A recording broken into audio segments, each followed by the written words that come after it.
René Guénon, Forme traditionnelle et cycle cosmique. Chapitre 9. Kabbale et sciences des nombres. Nous avons souvent insisté sur le fait que les sciences sacrées appartenant à une forme traditionnelle donnée en font réellement partie intégrante, tout au moins à titre d'éléments secondaires et subordonnés, bien loin de ne représenter que des sortes d'adjonctions adventices qui s'y seraient rattachées plus ou moins artificiellement. Il est indispensable de bien comprendre ce point et de ne jamais le perdre de vue si l'on veut pénétrer, si peu que ce soit, le véritable esprit d'une tradition. Et il est d'autant plus nécessaire d'appeler l'attention là-dessus que l'on constate assez fréquemment de nos jours, chez ceux qui prétendent étudier les doctrines traditionnelles, une tendance à ne pas tenir compte des sciences dont il s'agit, soit en raison des difficultés spéciales que présente leur assimilation, soit parce que, outre l'impossibilité de les faire entrer dans le cadre des classifications modernes, leur présence est particulièrement gênante pour quiconque s'efforce de tout réduire à des points de vue exotériques et d'interpréter les doctrines en termes de philosophie ou de mysticisme. Sans vouloir nous étendre une fois de plus sur la vanité de telles études entreprises de l'extérieur et avec des intentions toutes profanes, nous redirons pourtant encore, car nous en voyons pour ainsi dire chaque jour l'opportunité, que les conceptions déformées auxquelles elles aboutissent inévitablement sont certainement pires que l'ignorance pure et simple. Il arrive même parfois que certaines sciences traditionnelles jouent un rôle plus important que celui que nous venons d'indiquer, et que, outre la valeur propre qu'elles possèdent en elles-mêmes dans leur ordre contingent, elles sont prises comme moyen symbolique d'expression pour la partie supérieure et essentielle de la doctrine, si bien que celles-ci deviennent entièrement inintelligibles si l'on prétend l'en séparer. C'est ce qui se produit notamment en ce qui concerne la Kabbale hébraïque, pour la science des nombres, qui s'identifie d'ailleurs en grande partie avec la science des lettres, de même que dans l'ésotérisme islamique, et cela en vertu de la constitution même des deux langues hébraïques et arabes, qui, ainsi que nous le faisions remarquer dernièrement, sont si proches l'une de l'autre sous tous les rapports. Le rôle prépondérant de la science des nombres dans la Kabbale constitue un fait si évident qu'il ne saurait échapper à l'observateur même le plus superficiel, et qu'il n'est guère possible aux critiques les plus remplis de préjugés ou de parti pris de la nier ou de le dissimuler. Cependant, ces derniers ne manquent pas de donner tout au moins de ce fait des interprétations erronées, afin de le faire rentrer tant bien que mal dans le cadre de leurs idées préconçues. Nous nous proposons surtout ici de dissiper ces confusions plus ou moins voulues et dues pour une bonne part aux abus de la trop fameuse méthode historique, qui veut à toute force voir des emprunts partout où elle constate certaines similitudes. On sait qu'il est de mode dans les milieux universitaires de prétendre rattacher la Kabbale au néoplatonisme, de façon à en diminuer à la fois l'antiquité et la portée. N'est-il pas admis en effet comme un principe indiscutable que rien ne saurait venir que des Grecs ? On oublie malheureusement en cela que le néoplatonisme lui-même contient bien des éléments qui n'ont rien de spécifiquement grec, et que le judaïsme notamment avait dans le milieu alexandrin une importance qui était fort loin d'être négligeable, si bien que si réellement il y eut des emprunts, il se pourrait qu'ils se fussent opérés en sens inverse de ce que l'on affirme. Cette hypothèse serait même beaucoup plus vraisemblable, d'abord parce que l'adoption d'une doctrine étrangère n'est guère conciliable avec le particularisme qui fut toujours un des traits dominants de l'esprit judaïque, et ensuite parce que, quoi qu'on pense par ailleurs du néoplatonisme, il ne présente en tout cas qu'une doctrine relativement exotérique, même si elle est basée sur des données d'ordre ésotérique, elle n'en est qu'une extériorisation, et qui comme telle n'a pu exercer une influence réelle sur une tradition essentiellement initiatique, et même très fermée, comme le fut toujours la Kabbale. Nous ne voyons d'ailleurs pas qu'il y ait entre celle-ci et le néoplatonisme des ressemblances particulièrement frappantes, ni que dans la forme sous laquelle ce dernier s'exprime, les nombres jouent ce rôle qui est si caractéristique de la Kabbale. La langue grecque ne l'aurait guère permis, du reste, tandis qu'il y a là, nous le répétons, quelque chose qui est inhérent à la langue hébraïque elle-même, et qui, par conséquent, doit avoir été lié dès l'origine à la forme traditionnelle qui s'exprime par elle. Ce n'est pas bien entendu qu'il y ait lieu de contester qu'une science traditionnelle des nombres ait existé aussi chez les Grecs. Elle y fut même, comme on le sait, la base du pythagorisme, qui n'était pas qu'une simple philosophie, mais avait lui aussi un caractère proprement initiatique. Et c'est de là que Platon tira non seulement toute la partie cosmologique de sa doctrine, telle qu'il l'expose notamment dans le Timée, mais jusqu'à sa théorie des idées, qui n'est au fond qu'une transposition, selon une terminologie différente, des conceptions pythagoriciennes sur les nombres envisagés comme principe des choses.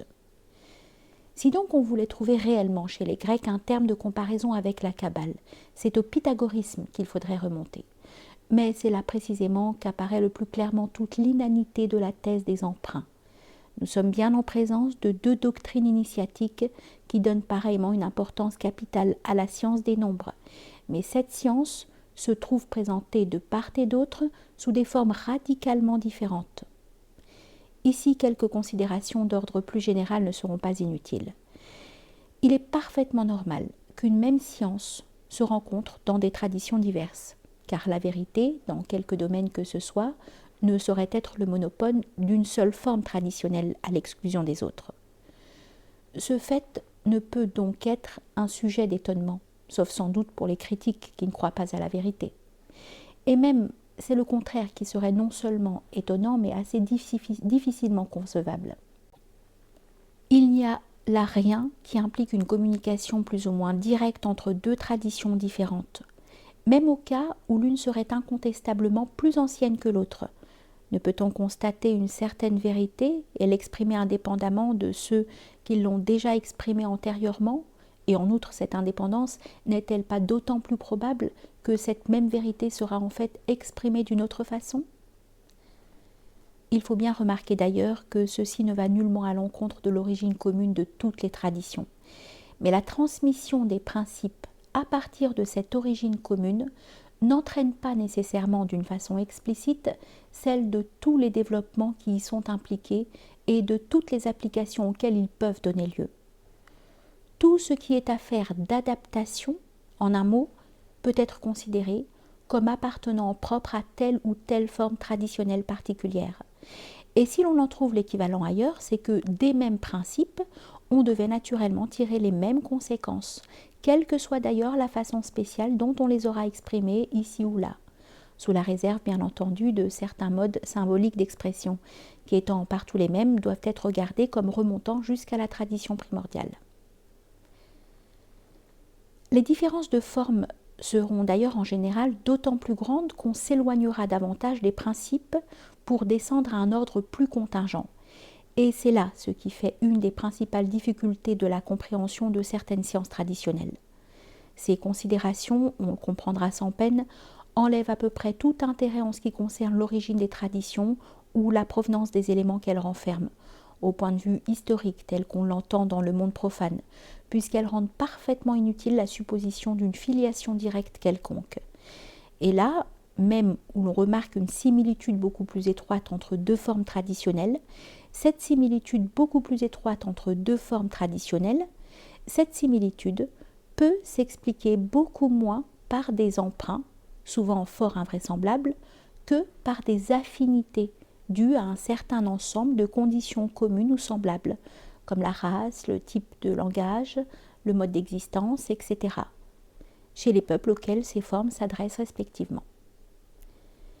Quant au cas de filiation réelle, ce n'est pas à dire qu'ils doivent être entièrement exclus, car il est évident que toutes les formes traditionnelles ne procèdent pas directement de la tradition primordiale, mais que d'autres formes ont dû jouer parfois le rôle d'intermédiaires. Mais ces dernières sont le plus souvent de celles qui ont entièrement disparu, et ces transmissions remontent en général à des époques beaucoup trop lointaines pour que l'histoire ordinaire, dont le champ d'investigation est en somme fort limité, puisse en avoir la moindre connaissance, sans compter que les moyens par lesquels elles se sont effectuées ne sont pas de ceux qui peuvent être accessibles à ces méthodes de recherche. Tout ceci ne nous éloigne de notre sujet qu'en apparence. Et revenant au rapport de la Kabbale avec le pythagorisme, nous pouvons maintenant nous poser cette question. Si celle-là ne peut être dérivée directement de celui-ci, même à supposer qu'elle ne lui soit pas réellement antérieure, et ne serait-ce qu'en raison d'une trop grande différence de forme, sur laquelle nous allons revenir tout à l'heure d'une façon plus précise, ne pourrait-on du moins envisager pour l'une et pour l'autre une origine commune, qui serait, selon les vues de certains, la tradition des anciens Égyptiens, et qui, cela va sans dire, nous reporterait cette fois bien au-delà de la période alexandrine? C'est là, disons-le tout de suite, une théorie dont on a beaucoup abusé. Et en ce qui concerne le judaïsme, il nous est impossible, en dépit de certaines assertions plus ou moins fantaisistes, d'y découvrir le moindre rapport avec tout ce qu'on peut connaître de la tradition égyptienne. Nous parlons quant à la forme, qui est seule à envisager en cela, puisque, par ailleurs, le fond est nécessairement identique dans toutes les traditions. Sans doute aurait-il des liens plus réels avec la tradition chaldéenne, que ce soit par dérivation ou par simple affinité, et pour autant qu'il est possible de saisir véritablement quelque chose de ces traditions éteintes depuis tant de siècles. Pour le pythagorisme, la question est peut-être plus complexe. Et les voyages de Pythagore, qu'il faille d'ailleurs les entendre littéralement ou symboliquement, n'impliquent pas nécessairement des emprunts faits aux doctrines de tel ou tel peuple, tout au moins quant à l'essentiel, et quoi qu'il puisse en être de certains points de détail, mais plutôt l'établissement ou le renforcement de certains liens avec des initiations plus ou moins équivalentes. Il semble bien, en effet, que le pythagorisme fut surtout la continuation de quelque chose qui préexistait en Grèce même, et qu'il n'y ait pas lieu de chercher ailleurs sa source principale. Nous voulons parler des mystères, et plus particulièrement de l'orphisme, dont il ne fut peut-être qu'une réadaptation, en cette époque du VIe siècle avant l'ère chrétienne, qui, par un étrange synchronisme, vit des changements de forme s'opérer à la fois dans les traditions de presque tous les peuples. On dit souvent que les mystères grecs étaient eux-mêmes d'origine égyptienne, mais une affirmation aussi générale est beaucoup trop simpliste. Et si cela peut être vrai dans certains cas, comme celui des mystères d'Éleusis, auxquels on semble penser surtout en l'occurrence, il en est d'autres où ce ne serait nullement soutenable. Or qu'il s'agisse de pythagorisme lui-même ou l'orphisme antérieur, ce n'est point à Éleusis qu'il faut en chercher le point d'attache, mais à Delphes. Et l'Apollon delphique n'est nullement égyptien, mais hyperboréen, origine que de toute façon il est impossible d'envisager pour la tradition hébraïque. Ceci nous amène d'ailleurs directement au point le plus important en ce qui concerne la science des nombres et les formes différentes qu'elle a revêtues.